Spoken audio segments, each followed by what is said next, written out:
Well, hi everyone. Peter Gentala. I'm the president of Center for Arizona Policy, and I'm really excited to share with you a conversation with my good friend, Marcel the president of the National Center on Sexual Exploitation.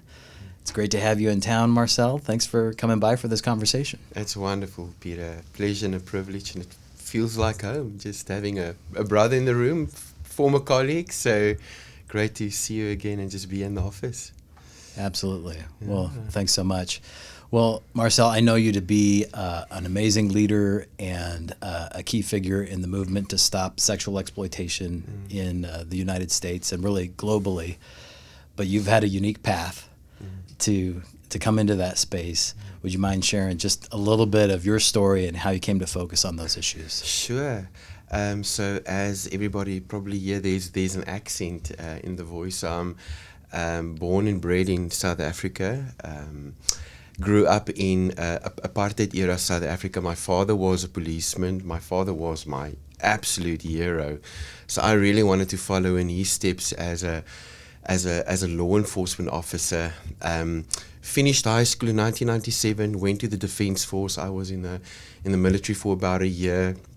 Later joined the police. So it was really in the police very early on in 2002 where I stumbled across all things in the sex trade, and eventually went into academia, came to America, and now with the National Center on Sexual Exploitation. It's a very short version. We can go into some detail there, but ultimately, it's just been a 22-year journey of insights and just coming to the realization that that this is a deeply, deeply spiritual battle that we all are fighting, and that we are all, God just puts us out there very strategically to do this work, like you and your team.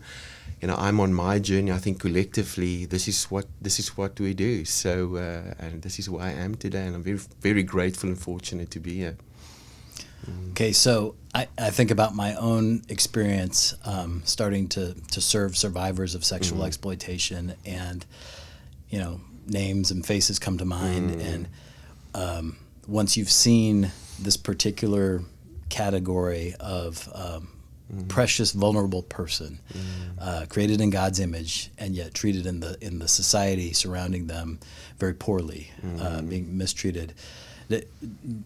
Do situations come to mind for you, and did you ever feel like there was this moment where you knew it was a calling to really focus on this particular issue? Yeah, absolutely. I think, and that happened very, very early, and I think you just you alluded to kind of things that you recall from the past, and I think the very first time, and this was on or about circa June 2002, dressed in uniform, bulletproof vest, and going into a brothel, and I vividly remember the music, the smell, just an acute kind of vigilance of the danger, that was lurking, very real. I mean, South Africa is there is a lot of systemic violence. So this was as a young, I think I was 22, 23-year-old, going into this space, and just one of actually two women in that specific evening basically disclosing that she was raped. And I still remember the moans and the deep, sad cries of this woman. I don't even think she was 18 years old. She wasn't even from Port Elizabeth, where I was from. But what also struck me almost was in many ways, I wouldn't say indifference, but almost the numbness of some of my colleagues just dealing with this every day. Me as a youngling coming in, and also as a fairly new Christian. I think I gave my life to the Lord probably about a little bit more than a year before that. So it was this confluence of things, just these, auditory, that what I see, that which I smell, and then the very deep sadness that I'm seeing. And I think at that moment I realized, man, this isn't just a career, you know. This is a calling, and it definitely led to so many things after that. But I vividly remember that because I was new, and it definitely left a fair amount of residue on me. You use the term brothel. In the United States, of course, we only have one state that has any legal brothels. The prostitution is illegal in the rest of the country, and it's only legal in a few out counties of Nevada. What was the status of legality, the policy status of prostitution in South Africa at the time? Well, there's a very big difference between having a paper tiger, right? You've got a law, but if it's not being enforced, it really means nothing. So South Africa, to this day, they've got an entire criminalized system. So everything is criminalized, right? But it's absolutely de facto legal. So I, you know, that is the milieu in which I grew up, in which I did my research, and eventually as the springboard for international work. But it's pretty much a de facto legal system. And then when I draw on the knowledge of what I saw and experienced in South Africa, that gives you a pretty solid platform for giving people a stark warning in terms of what it would look like if you even venture down the road of whether it's de facto or legalizing or fully decriminalizing. So that was the situation back then. It's still the situation. And it's just a plethora of sexual, psychological, and physical violence and harm that is embedded in it. So, yeah. And so for people joining us for this conversation, I mean, we really come to the core policy issue, right? Whether a government will choose to protect its citizens by making it illegal for there to be transactional sex. Transactional sex does not happen outside of exploitation. Yeah. It introduces a power dynamic where someone is always harmed, always harmed. And that's the reason why we have laws against prostitution.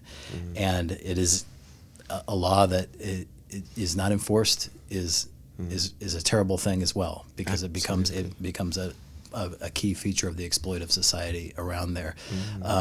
So what I heard you talk about moving to the area of academic research.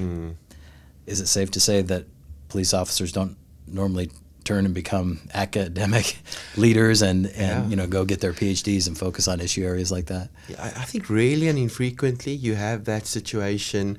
You know, I mean, obviously as part of the police, like probably most police forces around the world, there is this expectation, this progression that happens when there is tertiary studies and qualifications that undergirds that, but very few that actually go through PhD level and then, you know, go the academic route, scholarly research, etc.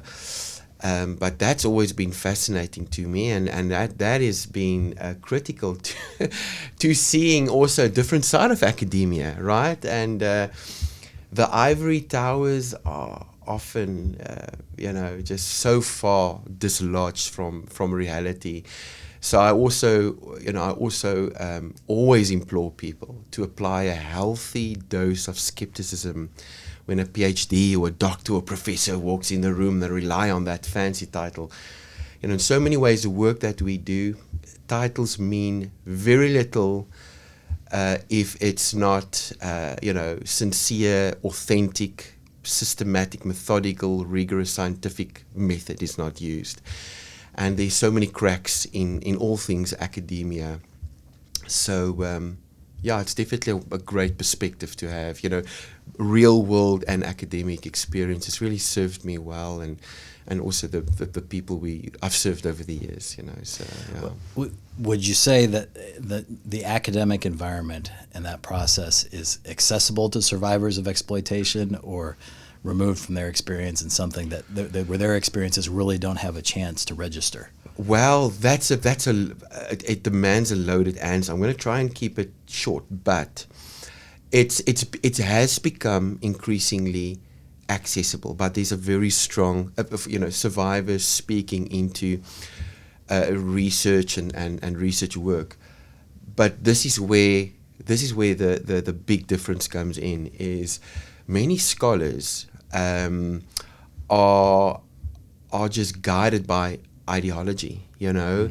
And so basically, to use a metaphor or an illustration, what they do is they would take a bow and arrow and they would aim at the wall, but it's got a flaming arrow, right? Bow and arrow, aim at the wall, and they hit the wall with a flaming dart.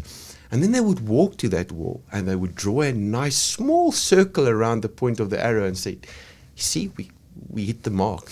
So a lot of times you've got the evidence, you know, the assumptions and the findings comes first, and then they search for the evidence to support that. So I've seen that, and that's very prominent in all things related to prostitution and sex trafficking. So by implication, what happens, you have massive ethical breaches and dilemmas where researchers with this ideology of proving that full decrim, the sex trade needs to be legal, recruiting and doing interviews with survivors and then using a truncated definition of trafficking or using a different set of metrics to analyze that data and literally skewing, misinterpreting, obfuscating the harms that's implicit in the sex trade. And that happens at a scale far, far bigger than we realize. And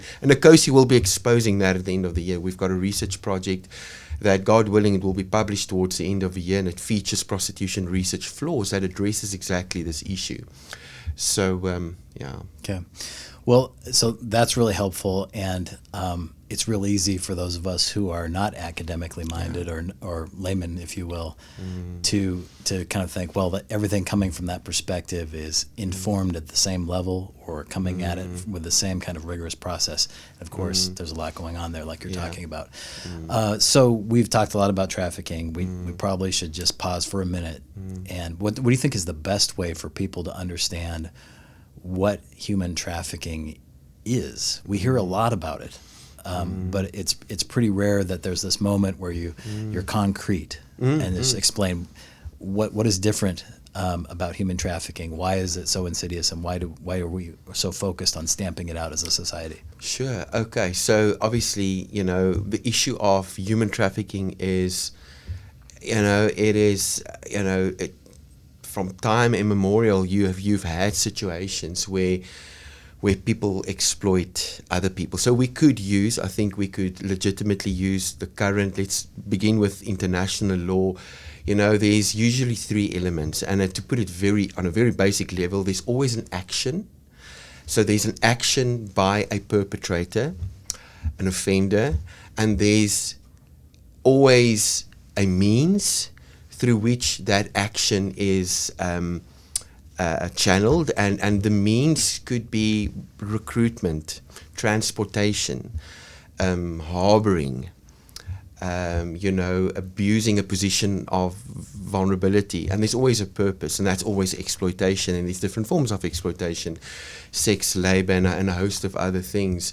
And obviously in the States we talk about the use of fraud, force or coercion, and then sexually exploiting a person through using those methods, and that's at the core of what sex trafficking is. And then obviously labor trafficking is just a different form of trafficking.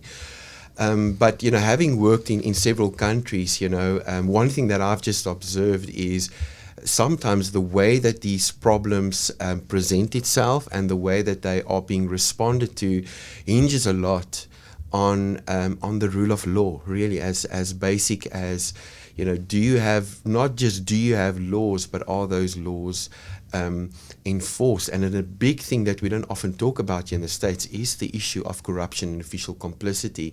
So where I come from South Africa, and I've done work elsewhere on the globe, where rule of law is in so many ways fragmented and deficient. And that's where these crimes flourish. I would argue very, very strongly that it's not poverty, it's not homelessness or lack of education that is the strongest predictor of somebody being trafficked. I would argue it's corruption. Corruption is the the strongest, and I'll use the word arguably, predictor of a population, a community being vulnerable to human trafficking, because fundamentally, innately, there's a lack of rule of law. People cannot go and report, police officials, other people within official capacities contributing and enabling this to happen. So it's a deep and dense sociological issue, and it relies on a host of systems. I always talk about systems of systems of systems: political systems, economic systems, social systems, technological, legal, and environmental systems.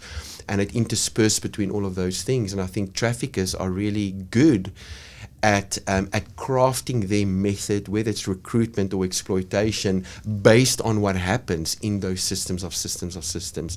So if you do have a community, people like here, the people in America, there's just so much conversation about human trafficking. You go to the bathroom and you've got this little sign there, report human trafficking, so awareness is very important, and the more people are informed, the more people are able to connect the dots. But you first have to collect the dots before you can connect them. And sometimes we try to connect them, but you haven't collected them, So it's all of these pieces that really needs to work together in harmony for us to really understand the problem, and then, a concomitant response to that. So, yeah.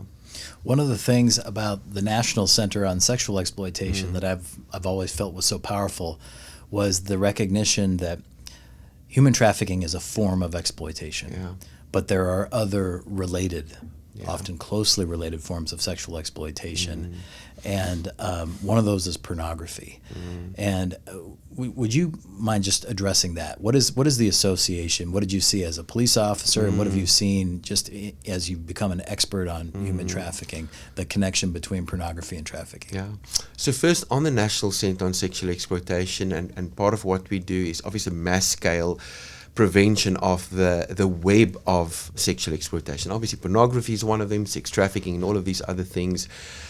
But very early on, I'm going to literally go back to the example I used to, and I've been in hundreds and hundreds of these scenarios where I enter these places of exploitation, sometimes in my official capacity, sometimes more in an unconventional, asymmetrical role where I would infiltrate a specific location.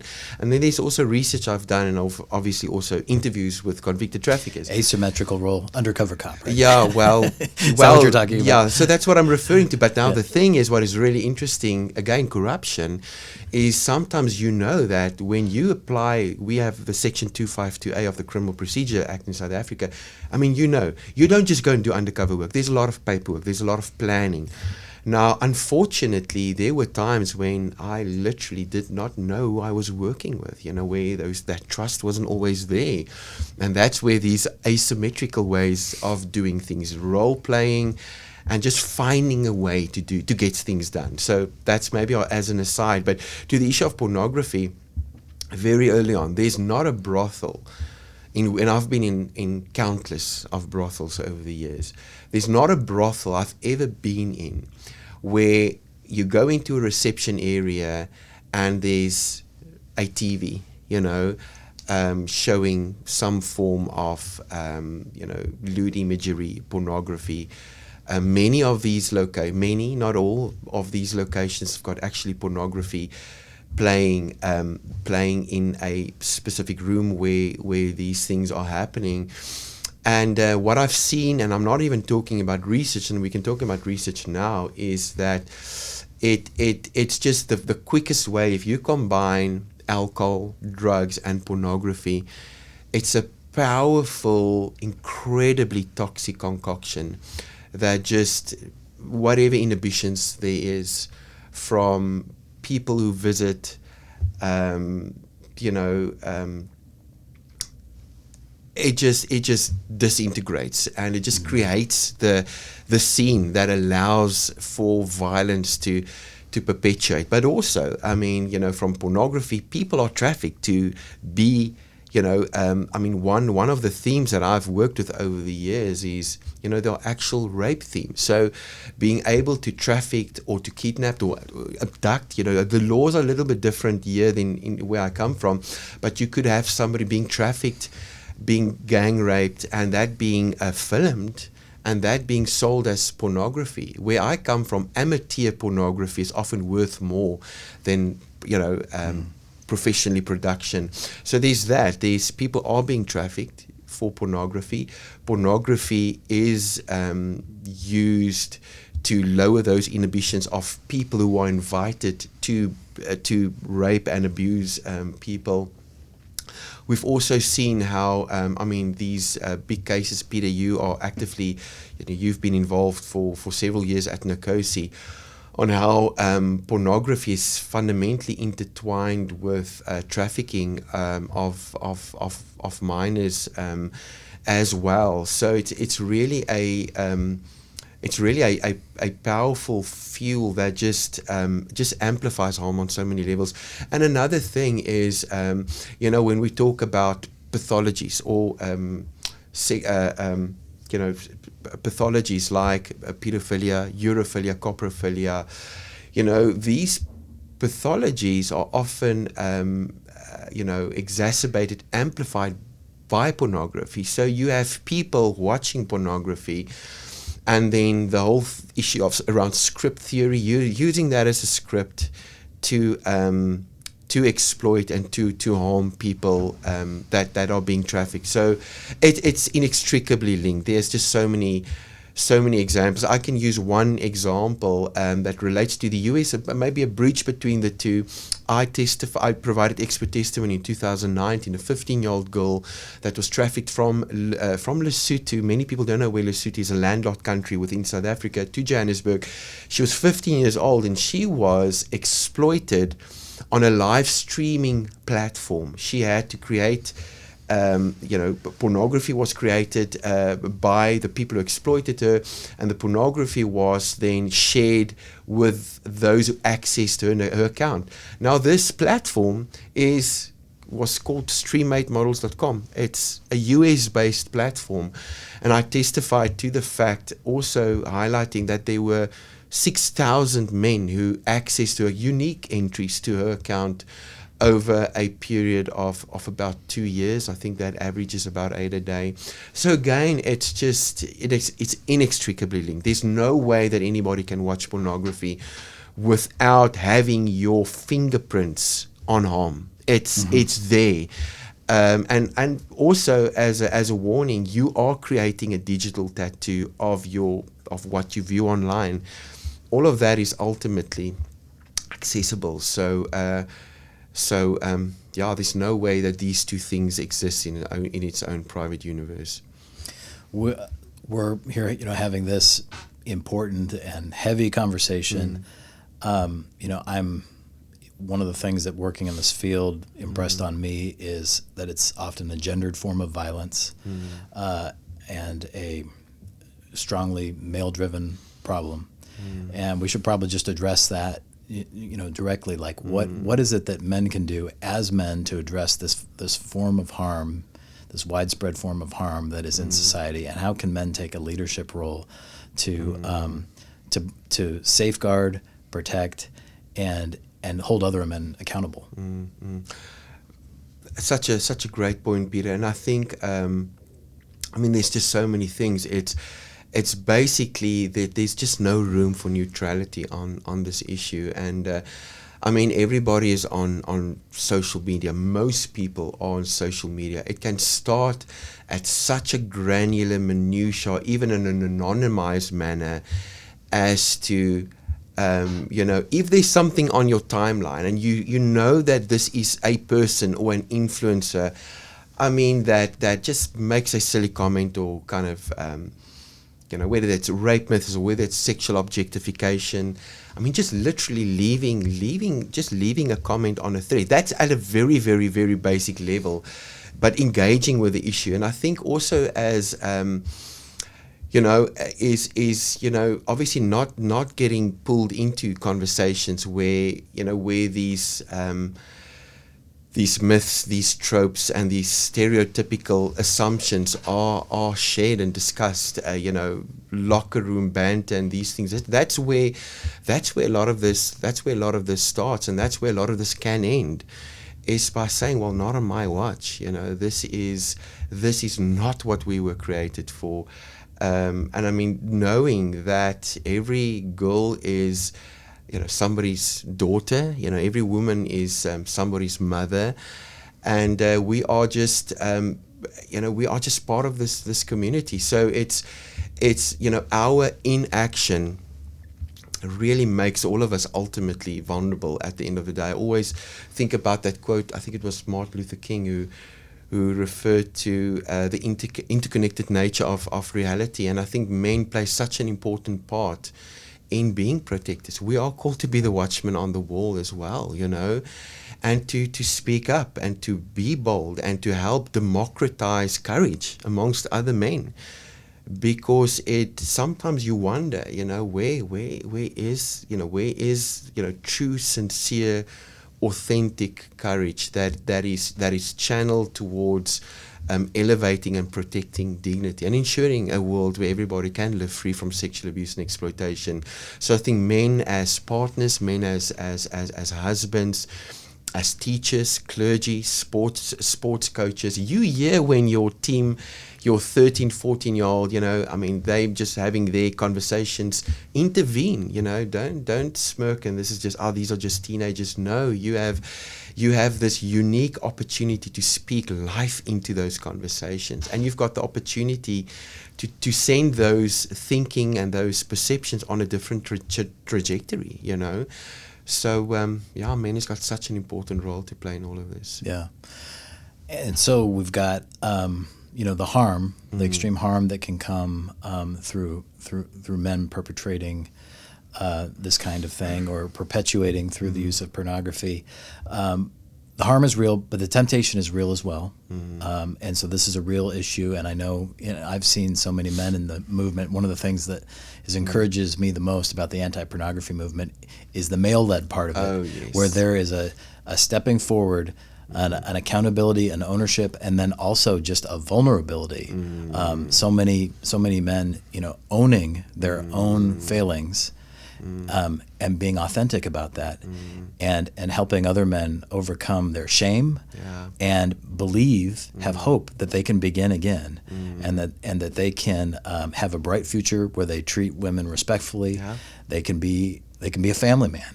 They can point other children to a hope of true intimacy outside of the harm of pornography.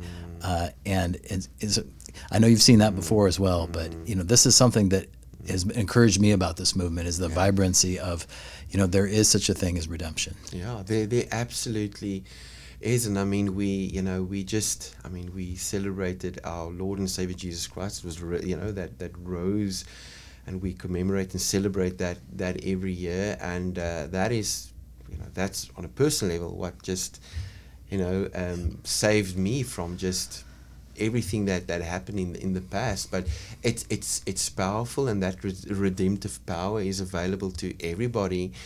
That whatever the challenge or the sin is, but specifically with pornography, I think, and the men in this movement, there are so many examples. I'm just thinking about Joshua Broom right now, but being sincere, being authentic, and saying that it's possible to be victorious over this. We those shackles, it can be broken. So I also do agree. I think there's just no place for shame in this conversation. I do think it's helping people see that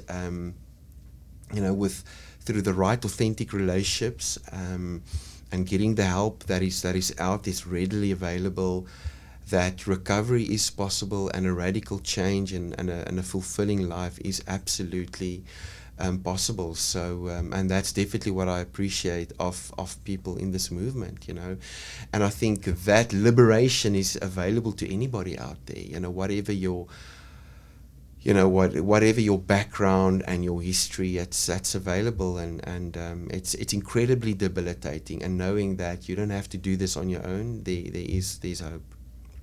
That it's also a good reminder for parents. being authentic, being even vulnerable, as a father, as a man, about what temptation is really like for you. This is what inoculates your kids and gives them a chance to have strong defenses against this personally, moving forward. One of my favorite leaders for helping parents talk through how to teach kids about sexual intimacy uses the phrase drip, drip, drip. The model that we're all raised with is one conversation that drives all of knowledge, that you get the one conversation from your parents. And what she's encouraging is this is, you're living a life authentically, and you give that continual, you want some more information? You have more questions. Here's another opportunity for me to share. I mean, I remember she had a post on social media, and I'll put a link to this in the show notes because I want to make sure everybody can find this. But she was saying it was the Christmas season. Mom, Dad, what's a virgin? Well, this is an opportunity to share, just drip, drip, drip, and in the normal cycles of life, more information. And it's that closeness and that trust, that bond of trust between parents and their children that really, you don't know how God's going to use it in the future, but He will use it. He will use it. And the main thing is there's not a distance there where shame can creep in and cause a separation between one of the most important mentoring relationships that you could possibly have. Exactly. And I think that's just where your fight, Center for Arizona Policy is just so critical, keeping that nucleus of the family together. And I think that is where, that's where within those healthy relationships, within that environment of sincerity, authenticity, but also just truth, calling a spade, and especially as children go through their formative years, the different developmental phases, those lessons stick, and so parents really have this incredible, and I love the word you use, inoculate, right? It's and it's such an important time to have those interventions, conversations around the dinner table, next to the sports field, when something comes from the left side on a movie that you watch. Just pause it right there and just, so what did this guy what does this even mean? What does it mean to you? Just start up that conversation. It's an opportunity, and I always think God uses these, and I just refer to them. I think there was an author, there's a book I read in 2004, that he calls it faith flags, in the book. So every day I think there are multiple faith flags that are lifted. God does it in His own divine, sometimes mysterious way, and whether it's a parent that sees this faith flag being lifted, I think the discipline and the obedience comes in responding to it. And taking that moment, and sometimes our stomach just churns because we know what we should do in the situation. We know that there's this pulling at our heartstrings, and we need to have this conversation, and so often we ignore and we disobey and we don't listen, we don't do. But there's always another one that's going to come, and I think it's training that muscle to respond to those faith flags, whatever the conversations might be. It might be a conversation at the age of 8 about the word, what does virginity mean? Or it might be a conversation at the age of 18, that's all about consent and dignity and choice, And those are all faith flags, and I think we all can respond to that. So, yeah, I think that's good. And it takes, let's be honest, it takes courage. Oh, absolutely. You don't. You think, well, in a normal family situation, what could be more comfortable? No. You have to get out of your comfort zone to have an authentic conversation sometimes, even with the people we know and love most. And so it's a powerful reminder. Well, I appreciate you talking about that. I feel like one of the things that has helped us work together so well is our common faith in Jesus, and seeing Him do so much in my own life and making me a better lawyer because of that. At least I pray to be so, because he's the greatest lawyer. He's the perfect advocate. He's never lost a case. He never will. He's just. He's absolutely just. He's absolutely. I mean, complete mercy. Has an ability to empathize with his clients in a way that I never will be able to. So it's awesome. Who has Jesus revealed Himself to be to you as you have walked forward in your calling in this area to make a difference here? Yeah, well, that's such a great question, and I think also just the very same characteristics that you've used. So when I studied early on, and I realized we use all of these fancy language. Obviously South Africa considered at the time, at least, as kind of iconoclastic, kind of constitutional democracy, and all these laws that we often as policemen complained protects the bad guys, and there's always this thing that we said, it's the bad guys have got all the money and no rules, and we've got all the rules and no money as cops. But also just thinking about situations, obviously I was I had many roles, including I was a hostage negotiator as well for 4 years. So a lot of exposure to violent situations. There was at least 3 situations that I just shouldn't have survived at all. So knowing God is a protector, knowing that in His divine, mysterious ways at times that He gives, He enables what He expects of us, right? It's not out of my own strength or my own wisdom that I was ever able to do anything good. It's knowing that I'm called to be in a personal relationship with God and Christ our Savior, and that through that relationship and through that walk with Him, that He does show the way. And I truly believe that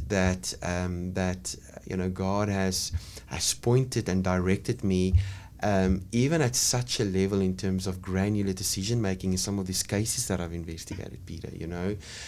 And knowing the wisdom and the discernment, knowing when to sit down and listen, when to stand up and speak. What is the amount of force you use when you arrest a specific high risk perpetrator. It goes to that level of detail. I had a colleague that I worked with, and we often prayed together. And so there were times when it was just the two of us, I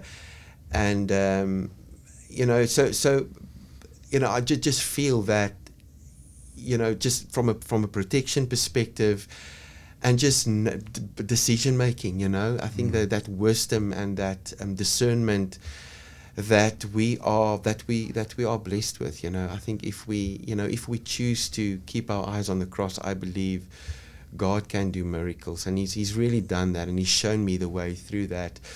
But yeah, I think the protector that He is, but also knowing that, and we just spoke now in our previous conversation about family, etc. So I've offered a lot of advice to families and fathers, but I don't have my own kids.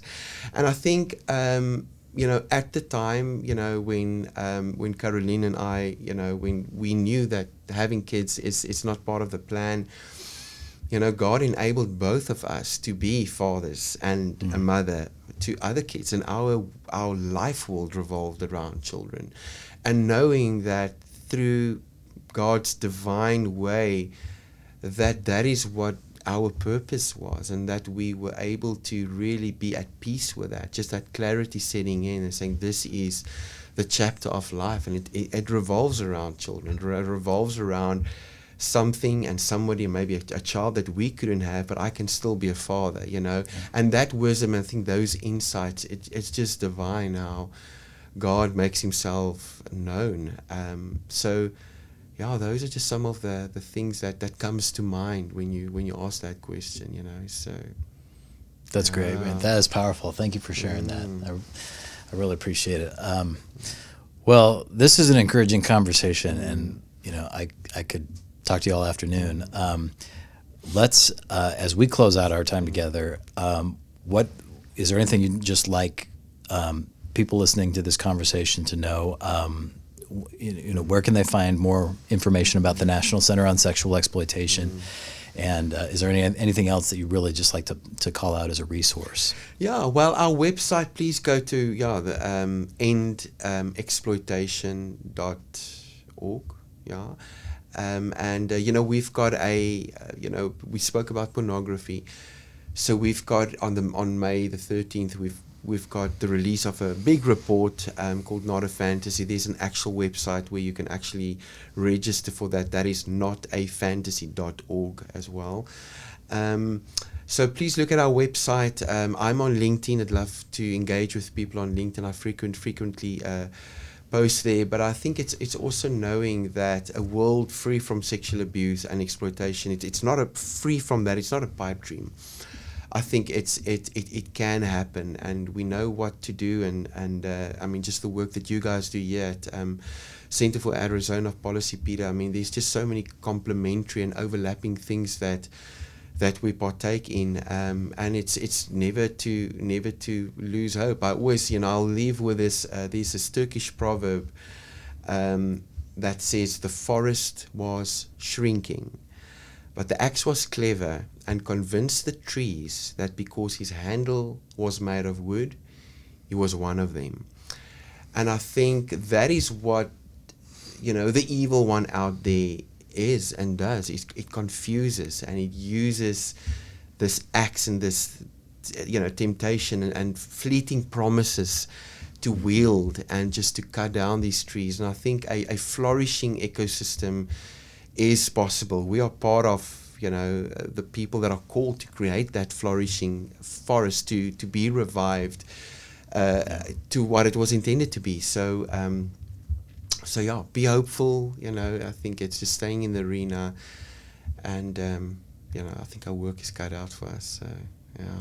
Thank you for your service in that arena. It's good to be in the movement with you, and this is a true growing movement. There's growing awareness. There's a lot of hope there, and it'll be great to see God continue to, we're hoping, for example, now to get some news from the Supreme Court within the next 30 to 60 days when we're recording this conversation, that we hope will allow communities to protect children from pornography to a degree they've never been able to. So those are just the kinds of things that we're really focusing on, and we'll just keep going one step at a time and trusting the Lord the whole way.